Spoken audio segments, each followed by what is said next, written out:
La Filocalia, Padres del Desierto, Isaac de Nínive.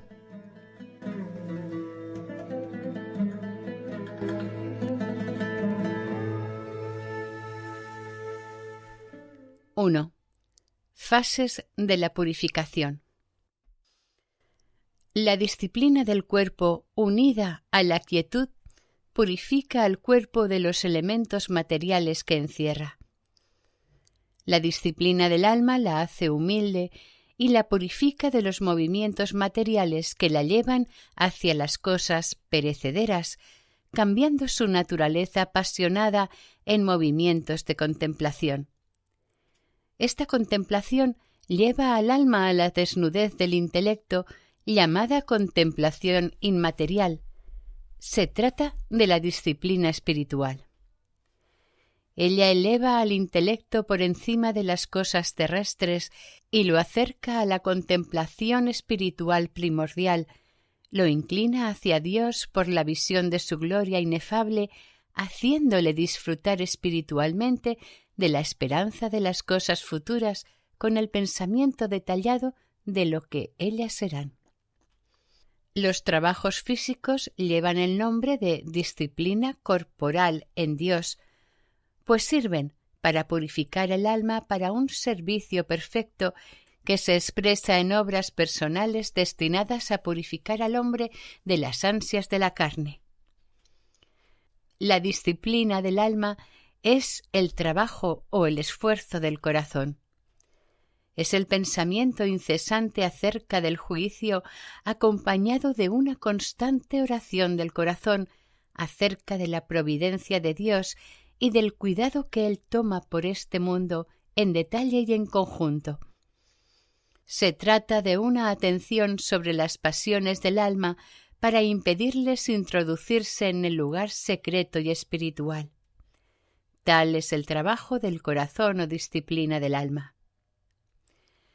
La pureza del corazón consiste en estar limpio de toda mancha.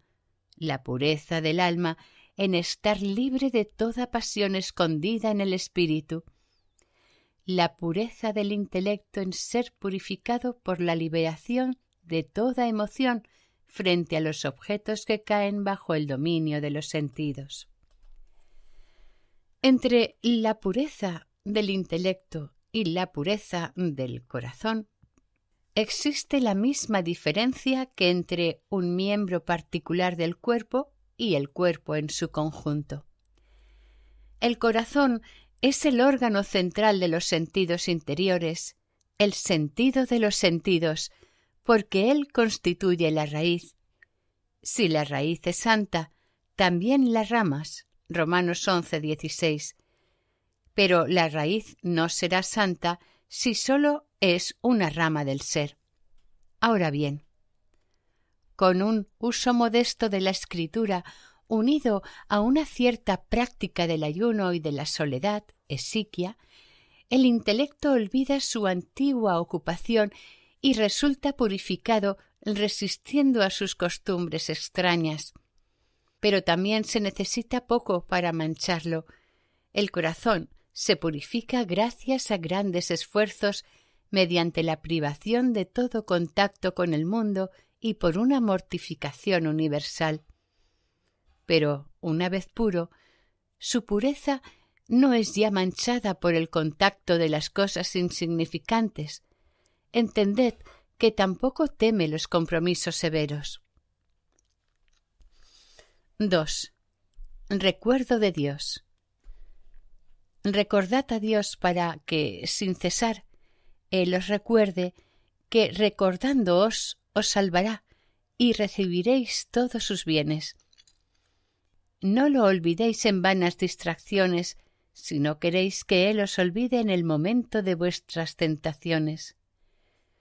En la prosperidad permaneced cerca de Él en obediencia, tendréis así seguridad de palabra ante Él cuando os encontréis apenados por el hecho de que vuestra oración os impulsa sin cesar hacia Él en vuestro corazón. Manteneos sin cesar ante su faz, pensando en Él, conservando su recuerdo en vuestro corazón. De lo contrario, os arriesgáis, viéndolo solo de tanto en tanto, a carecer de seguridad con él por culpa de vuestra timidez. La frecuentación continua entre los hombres se ejerce por la presencia corporal. La frecuentación continua de Dios es una meditación del alma y una ofrenda en la oración. Cuando la virtud del vino penetra en las venas, el intelecto olvida el detalle y la diferenciación de las cosas. Cuando el recuerdo de Dios se apodera del alma, el recuerdo de las cosas visibles se desvanece del corazón. Cuando alguien inspecciona su alma a cada instante, su corazón disfruta revelaciones. Aquel que conduce su contemplación hacia su interior contempla el resplandor del Espíritu. Aquel que despreció la disipación contempla a su Señor en el interior de su corazón. Aquel que quiere ver al Señor se aplica a purificar su corazón por un recuerdo ininterrumpido de Dios. De ese modo verá al Señor en todo momento en el resplandor de su intelecto. Como pez fuera del agua, él se aparta del intelecto que abandona el recuerdo de Dios, dejándose dominar por el recuerdo del mundo. 3. La mejor parte. Felices los que comprenden esto y perseveran en la paz, sin imponerse toda clase de trabajos, cambiando su servicio corporal por la obra de la oración cuando son capaces de ello. Aquel que es incapaz de soportar la soledad sin recurrir al servicio, deberá, con justicia, recurrir a él. Pero que ese servicio lo realice como si fuera una ayuda, como si no se tratara de un mandato esencial, sin excesiva preocupación. Esto es para los débiles. Evagrio ha dicho que el trabajo manual es un obstáculo para el recuerdo de Dios. Cuando Dios abre a tu intelecto desde adentro y tú te dediques a genuflexiones repetidas, no dejes que ningún pensamiento se apodere de ti, por temor a que los demonios te convenzan secretamente de ponerlo en práctica. Luego, considera y admira lo que nace de ti de tales cosas. Guárdate de hacer comparaciones entre las prácticas morales de la vida activa y tus postraciones de día y de noche con la cara contra la tierra delante de la cruz y las manos en la espalda. Si deseas que tu fervor no se debilite jamás, que tus lágrimas no se agoten, practica esto y serás semejante a un paraíso florecido y a una fuente inagotable. Considera ahora las numerosas pruebas de la gracia que la providencia nos otorga. A veces un hombre está arrodillado en oración, las manos extendidas, alzadas hacia el cielo, el rostro vuelto hacia la cruz, el sentimiento y el intelecto enteramente volcados hacia Dios y la súplica. Mientras está absorto en esas súplicas y esos esfuerzos, bruscamente una fuente de delicia se abre en su corazón, sus miembros se relajan, sus ojos se enturbian, su rostro se inclina hacia la tierra, sus mismas rodillas no son capaces de asentarse sobre el suelo a causa de la alegría y la exaltación que la gracia extiende en su cuerpo. 4. La oración. ¿Qué es la oración? Un intelecto libre de todo lo que es terrestre y un corazón cuya mirada está totalmente volcada sobre el objeto de su esperanza. Apartarse de esto es imitar al hombre que reparte en el surco semillas mezcladas o que trabaja con un tiro formado por un buey y un asno. La oración sin distracción es aquella que produce en el alma el pensamiento constante de Dios, su nueva encarnación. Dios habita en nosotros por nuestro recogimiento constante en Él, acompañado por una aplicación laboriosa del corazón o la búsqueda de su voluntad. Los malos pensamientos involuntarios tienen su origen en un relajamiento previo. ¿En qué consiste la oración espiritual?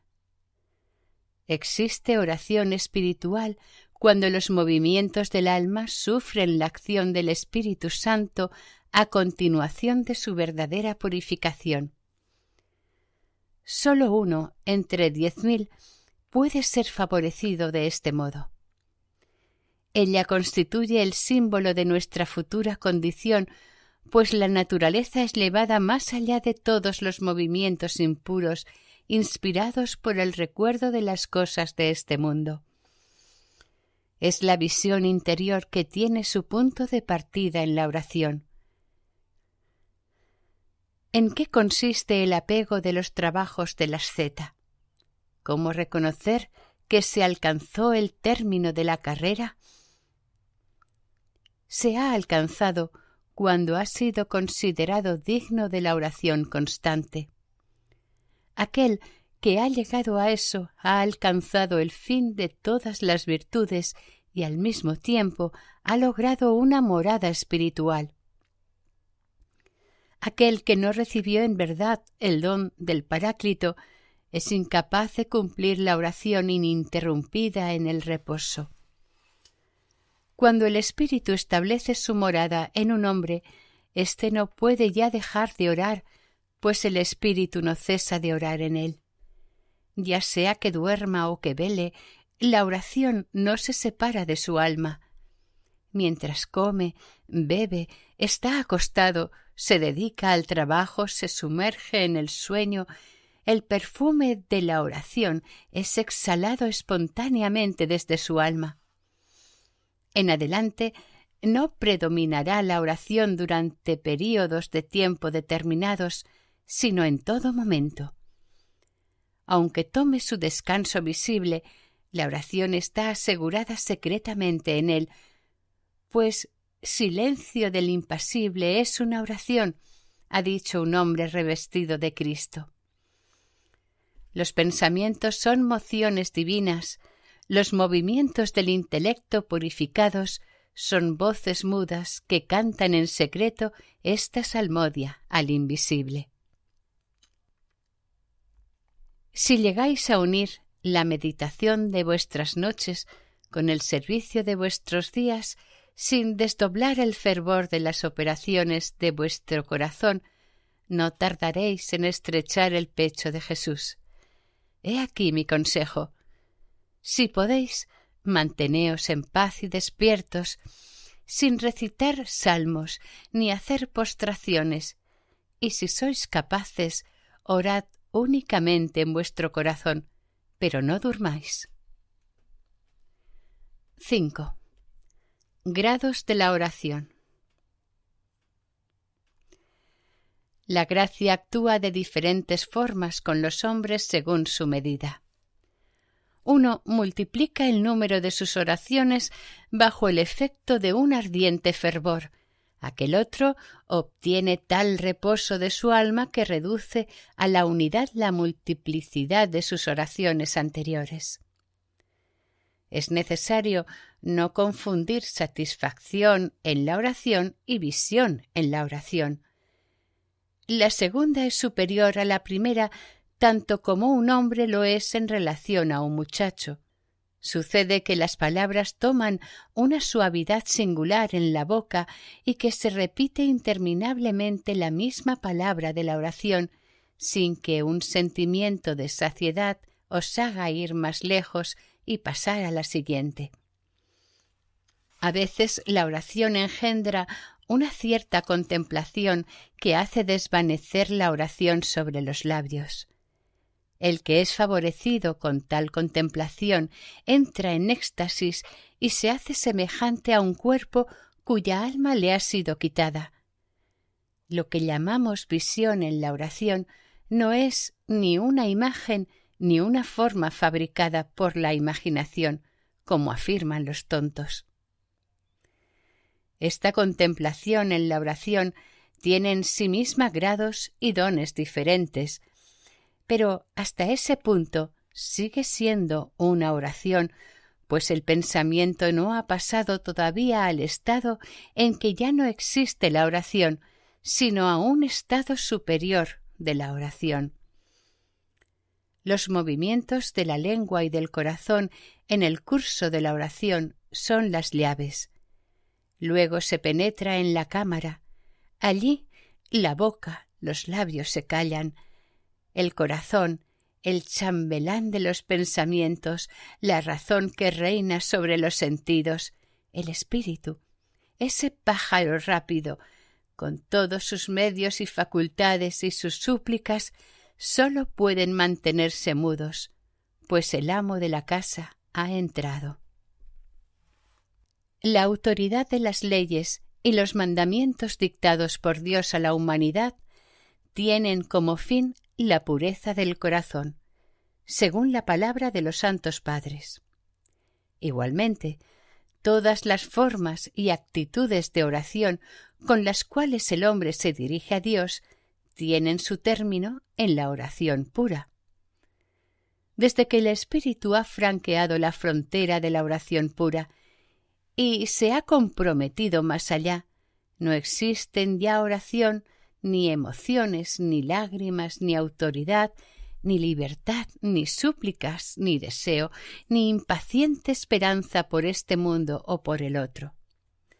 No hay entonces oración más allá de la oración pura. Franqueando este límite, se entra en el éxtasis, no se está ya en las oraciones. Esta es la visión. El espíritu no ora más. Sobre 10.000 hombres se encontrará difícil uno que haya cumplido los mandamientos y las leyes en una medida apreciable y que haya sido juzgado digno de la tranquilidad del alma.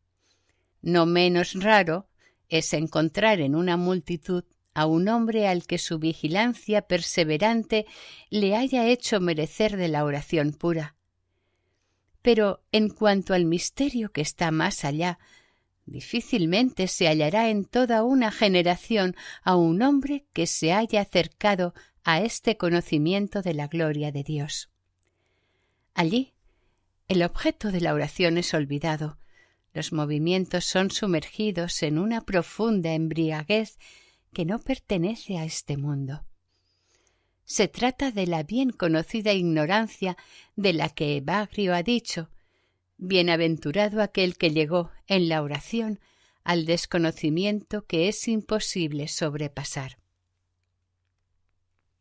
Ha llegado el momento de explicar lo que hemos dicho más arriba, refiriéndonos al gozo espiritual.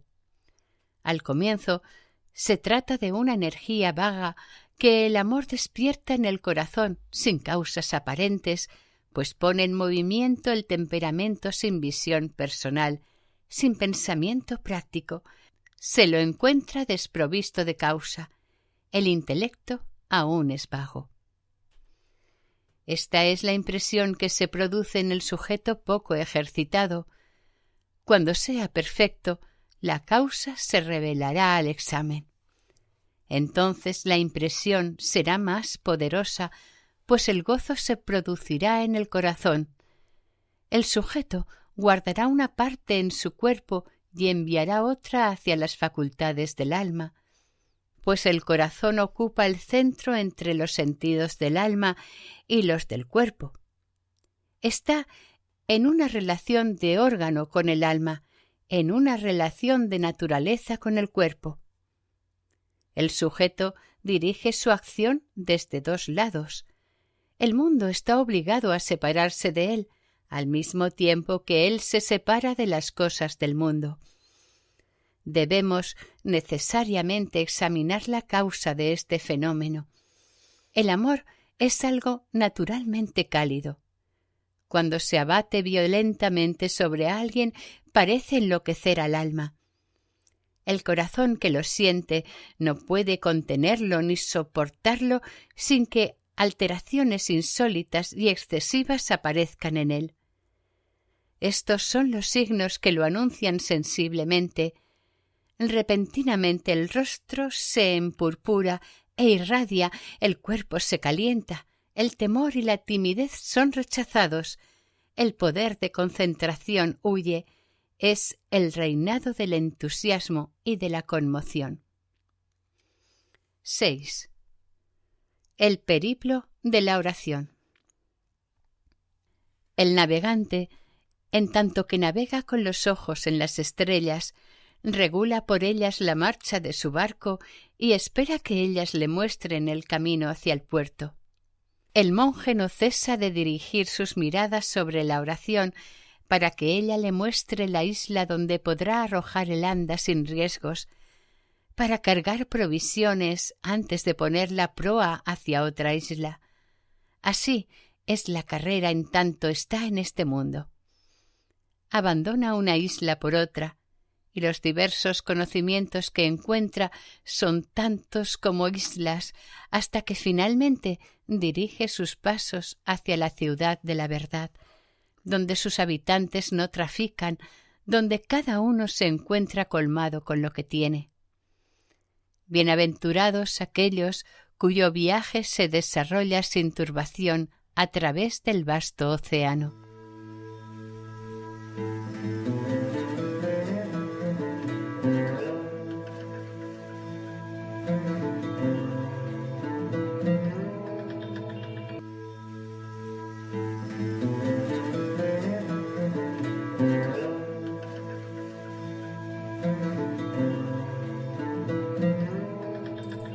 La Filocalia. Padres del Desierto. Juan Clímaco. 1. La oración de Jesús y el pensamiento de la muerte. Al tendernos en nuestro lecho es cuando ha llegado el momento de velar, de estar sobrios, porque el espíritu entonces combate a solas y sin el cuerpo contra los demonios, ya que el cuerpo se encuentra en una disposición propicia a la sensualidad y estará propenso a traicionar. Que siempre se acueste con vosotros el pensamiento de la muerte y que con vosotros se despierte junto a la oración monológica de Jesús. ¿No podríais encontrar en vuestro sueño auxiliares comparables a estos? Orad a menudo en las tumbas y registrad su imagen indeleble en vuestro corazón. Si bien todo temeroso es un vanidoso, esto no significa que todos los intrépidos sean humildes, pues los bandoleros, los destructores de sepulturas no son, por lo general, temerosos. Ciertos lugares os inspiran temor. No dudéis en acudir a ellos en plena noche. Si transigís, aunque sea un poco, con este sentimiento, él envejecerá con vosotros. Mientras avanzáis, armaos con la oración. Al entrar en ellos, extended los brazos y flagelad a los enemigos con el nombre de Jesús, pues no existe en el cielo ni en la tierra un arma más eficaz. 2. La oración del hesicasta. El verdadero monje es una mirada inmóvil del alma y un sentido corporal inquebrantable. El monje es una luz que no se extingue a los ojos del corazón. La soledad del cuerpo es la ciencia y la paz de la conducta y de los sentidos. La soledad del alma, la ciencia de los pensamientos y un espíritu inviolable. El amigo de la soledad es un espíritu animoso e inflexible, centinela sin sueño ante la puerta del corazón para derribar y matar a los que se aproximan. Aquel que practica esta soledad en lo profundo de su corazón comprende lo que yo digo. Aquel que está todavía en la primera infancia no la ha gustado y no la comprende. El que sabe no tiene necesidad de palabras, está iluminado por la ciencia de las obras. El hesicasta es aquel que aspira a circunscribir lo incorporal en una morada de carne.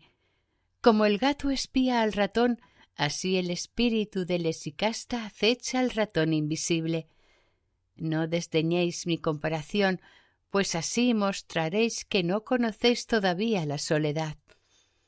El caso del cenobita no es el del monje solitario. El monje necesita una gran vigilancia y un espíritu libre de agitación. El cenobita tiene a menudo el apoyo de un hermano, el monje el de un ángel.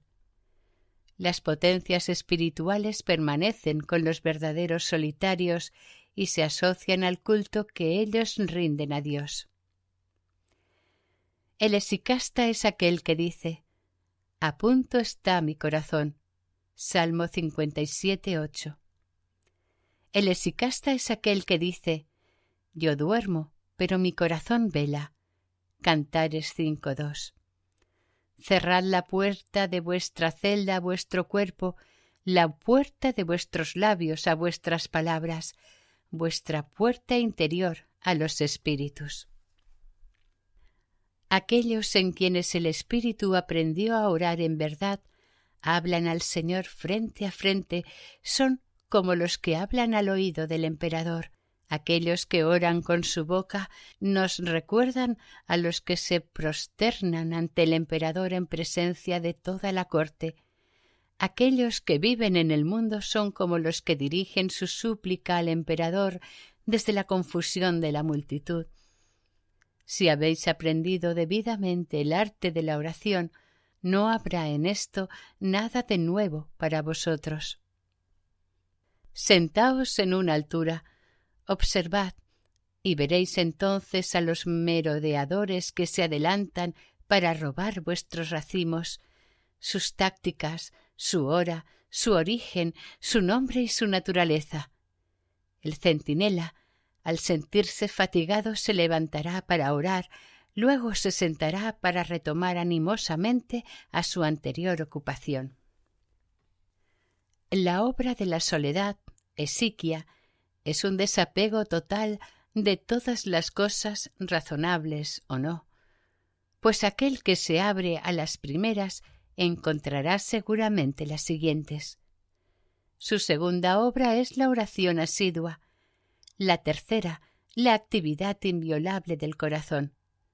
Es imposible, sin conocer las letras, leer los libros.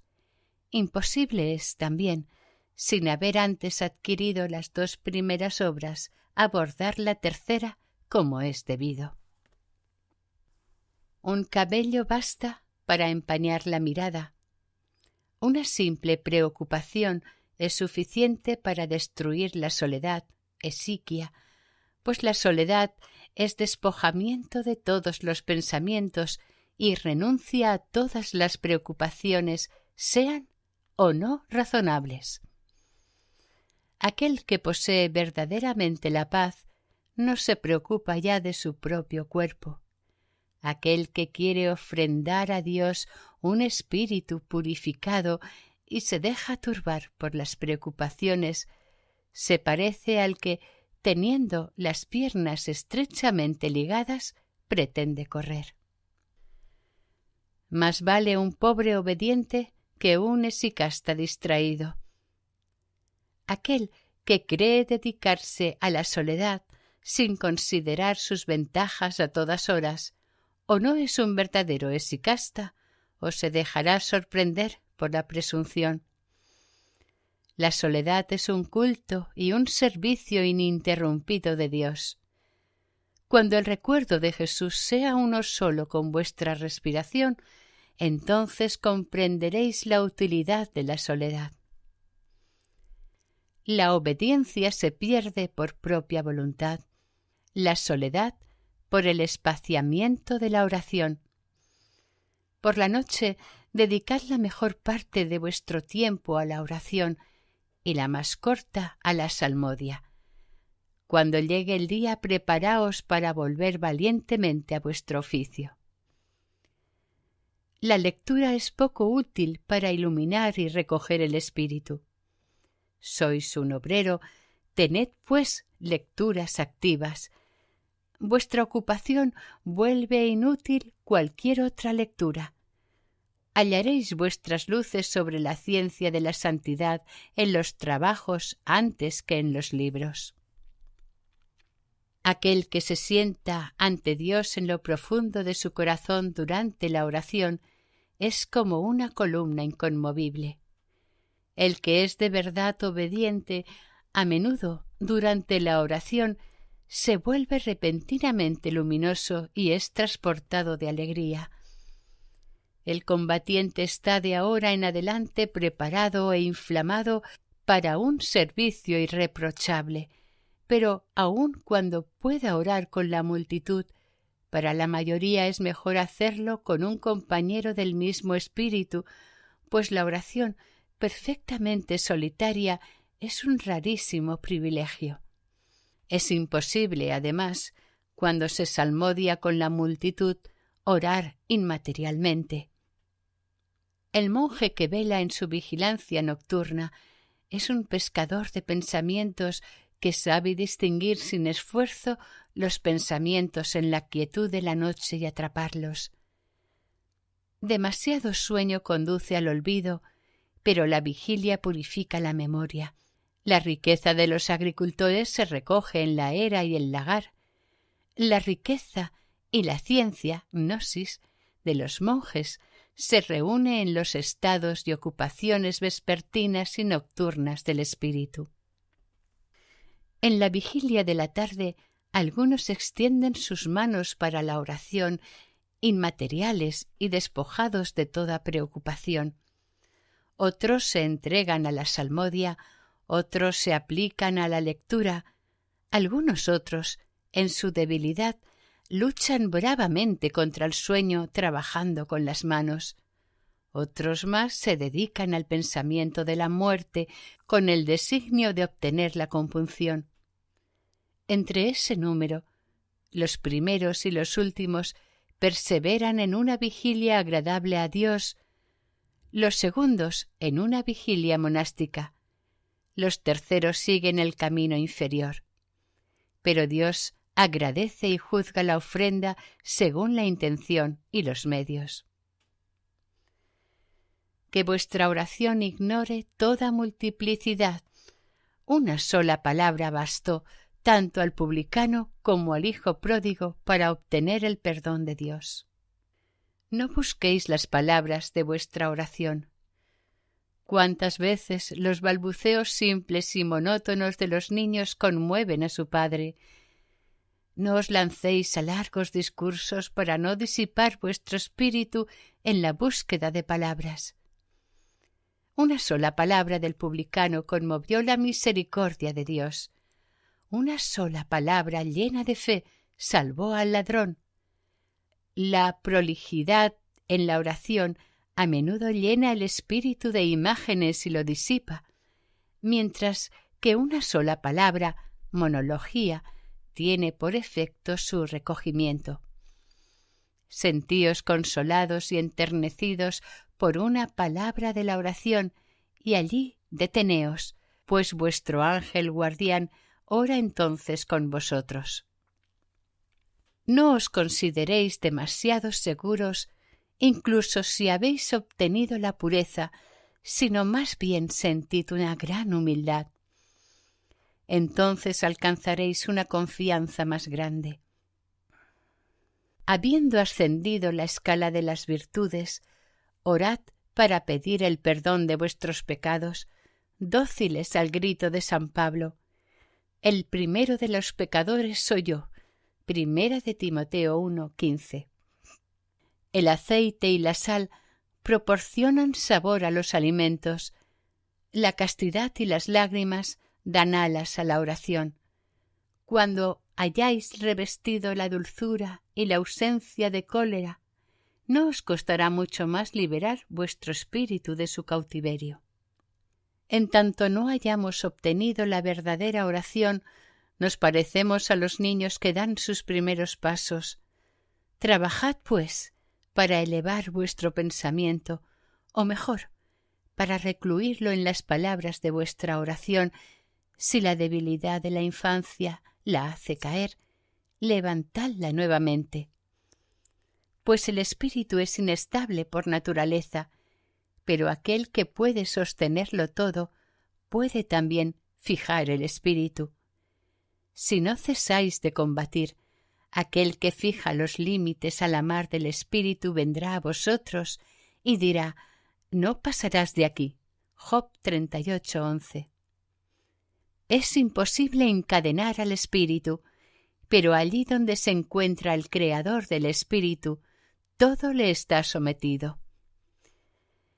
Quien algún día ha visto el sol podrá hablar de él, mientras que aquel no lo ha visto, ¿cómo podría hacerlo sin mentir? El primer grado de la oración consiste en arrojar mediante un pensamiento o una palabra simple y fija, monológicamente, las sugestiones en el momento mismo en que aparecen. El segundo es vigilar nuestro pensamiento únicamente en aquello que decimos y pensamos. El tercero, el rapto del alma en el Señor. Una es la exultación que encuentran en la oración aquellos que viven en comunidad. Otra, diferente, la que experimentan los solitarios. La primera puede estar todavía ligeramente manchada de imaginación. La segunda está totalmente colmada de humildad. El gran héroe de la sublime y perfecta oración dijo: prefiero decir 5 palabras con sentido. 1 Corintios 14:19. Los niños pequeños no tienen idea de esto. Imperfectos como somos, necesitamos unir a la calidad la cantidad. La segunda nos procura la primera. Si no estamos solos a la hora de la oración, impongámonos interiormente la actitud de la súplica. No habiendo testigos susceptibles de alabarnos, impongámonos además la actitud exterior de la reverencia, pues en los imperfectos a menudo el espíritu se conforma según el cuerpo. Resucitados del amor del mundo y de los placeres, rechazad las preocupaciones, despojaos de vuestros pensamientos, renegad de vuestro cuerpo, ya que la oración no es otra cosa que un exilio del mundo visible e invisible. Existe una diferencia entre examinar asiduamente el corazón y visitarlo mediante el Espíritu, Rey y Pontífice que ofrece a Cristo víctimas razonables. Sobre los unos, nos dice un autor que mereció el título de teólogo: el fuego santo y supraceleste desciende para consumir aquello que resta todavía para su purificación. Él ilumina a los segundos en la medida de su perfección, pues el mismo fuego que consume es también la luz que ilumina. Por eso ocurre que algunos salen de la oración como de una hoguera, experimentando una especie de disminución de manchas y materias, mientras que otros salen iluminados y revestidos del doble manto de la humildad y la exultación. Aquellos que salen de la oración sin uno de estos dos efectos han hecho una oración corporal, por no decir judía, y no una oración espiritual. Si el cuerpo que toca a otro sufre un efecto de alteración, ¿cómo no sufrirá también una alteración aquel que toca el cuerpo del Señor con manos inocentes? No se aprende a ver, es un efecto de la naturaleza. La belleza de la oración no se aprende por la enseñanza de otro. Ella tiene su maestro en sí misma, Dios, el que el saber al hombre enseña, Salmo 94:10, da la oración a aquel que ora y bendice los años de los justos.